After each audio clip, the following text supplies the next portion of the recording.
কাপড় সরান দুধ খাবো, কাপড় সরান দুধ খাবো। কি কাপড় সরাবো? হ্যাঁ কাপড় সরাবো কি? মেয়ে মানুষদের কি এগুলো বলতে হয়? জানোয়ার আপনি মেয়ে মানুষ এদের কি মেয়ে মানুষ আমার বাড়িতে নাই? আমার মা খালা ফুপু নানি দাদি সবাই আছে। এগুলো বলতে কেন? বলবেন না তো কি? আপা আপনি কাপড় সরাইলে আমি দুধ খাবো, আপনি কাপড় সরাইলে আমি কাপড় সরাইলে আমি দুধ খাবো, আপনি কাপড় সরাইলে আমি জানোয়ার কুত্তা কাপড় সরাইলে আমি দুধ খাবো, আপনি কাপড় সরাইলে আমি কাপড় সরাইলে আমি দুধ খাবো, আপনি কাপড় সরাইলে আমি কি কাপড় সরাবো? তোমার কি মাগুর নাই? একশো কি মাগুর নাই?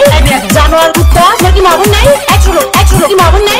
জানোয়ার কুত্তা আপনি ছোট লোক ইজ্জত সব কইতেছেন, তোমার লম্বা একটা মানুষ আমি, আপনি আমার এখন ছোট লোক, আমি যদি কি খারাপ কথা কইছি? কি সুন্দর করে কইলে আবার কাপড় সরান দুধ খাবো, আপনি এটা নিয়ে চেষ্টা গেলে মনে হয় আমাদের দেশের প্রধানমন্ত্রী। আর একটা কথা কইবে একদম তোর মায়ের ফেলাম। আপা আপনি কাপড় সরাইলে আমি দুধ খাবো, আপনি কাপড় সরাইলে আমি কাপড় সরাইলে আমি দুধ খাবো, আপনি কাপড় সরাইলে আমি জানোয়ার কুত্তা কাপড় সরাইলে আমি দুধ খাবো, আপনি কাপড় সরাইলে আমি কাপড় সরাইলে আমি দুধ খাবো, আপনি কাপড় সরাইলে আমি কি কাপড় সরাবো? তখন থেকে কি বলতেছে জাতা ভাষা কথা বলতে? তুই কে? তোর আমি চিনি না, একদম চিনি না। রাস্তায় কথা বলতে ভালো করে বলবেন। ও সে ছোট লোক কি তো? হ্যাঁ